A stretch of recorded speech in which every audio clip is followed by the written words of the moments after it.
I hope everyone had like I say, a blessed and happy Thanksgiving. Getting to the weekend now. I'm about to sit back, chill out, relax, do some cleaning, wait for my son to get back home. That's that's my main focus. I gave up a lot to be involved and be in his life. A lot of people ask me now, like, "Hey man, where's your son at?" I try to keep my son. If he's not with me, he's with my sister, which is aunt, or he's with his sister. Um, to give him some outlet other than just being with me 24/7 because he's getting a little older now. I'm allowing him to spread his wings a little bit. But other than that, I mean, I try to give him a good foundation spiritually, teach him how to read the word, teach him how to pray, the main foundation in life. And it seems to me, I get when people go off perception and they hear what other people say, that's all they know instead of finding out the other side of the story.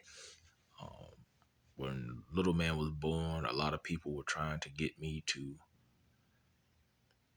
I guess, like in my father's case, he didn't. My dad didn't. His dad died when he was young, so he didn't know his father. And a lot of older men that I know, they don't have good relationships with their son, especially in the black community. They don't. Some of them don't because they went and got jobs and they worked 24/7, or they didn't have good relationships with the baby mother, so they were put on child support, which I believe it doesn't take money to raise a child. The most important thing you can give a child is love. It takes money. It does, but it doesn't take as much as people try to make it out to be. That's greed.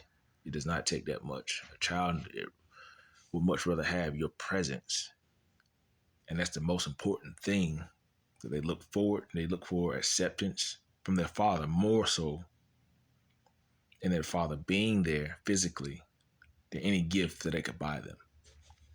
Um, my father, he bought me things to make up for the time that he really wasn't able to be available because he was busy doing other things.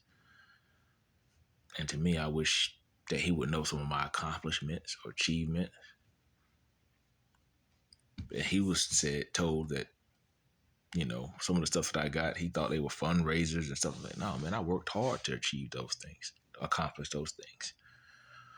In the black community, I've seen the older generation, because their fathers weren't involved in their lives.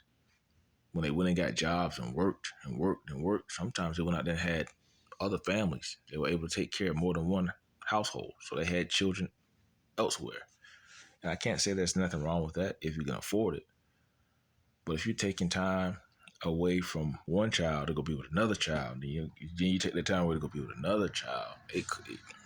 When the child gets older, sometimes they have resentment towards that parent. And a lot of I looked at some of my cousins. Some of them, they don't have good relationships with their father, and I said I didn't want to be like that.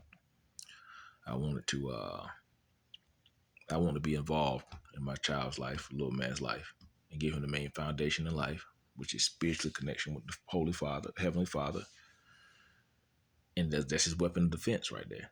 The Word. If you follow the Word, they'll take you through anything you need to go through in life, no matter what.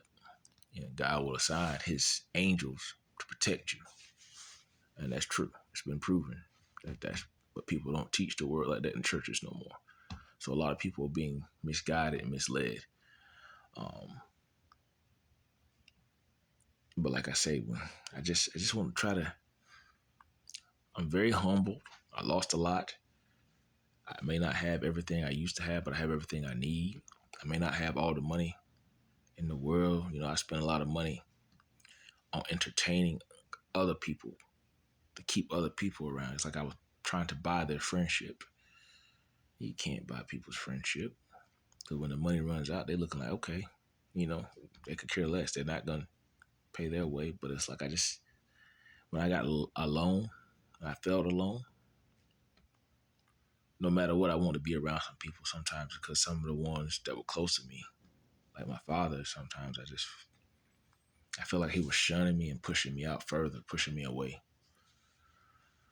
So sometimes I felt more comfortable around strangers than I did the ones right in the house with me.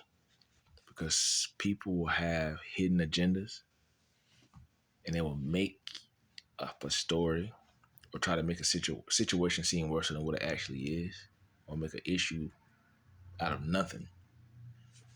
Issue can be resolved. A problem, that's a problem. You gotta handle it a different way. But you never know what a person's going through. Treat people the way you want to be treated, no matter how they look on the outside.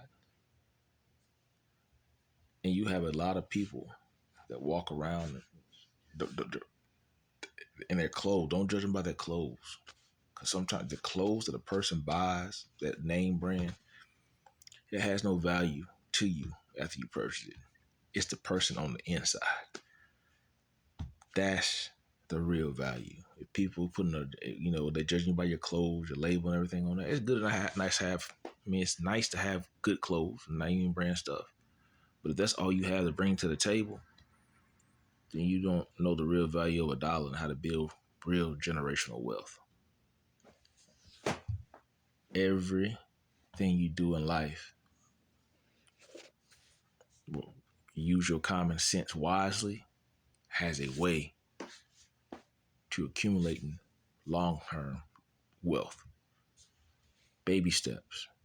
Think about the small things. Don't overlook the small things as you go ahead and try to rush to get to the top.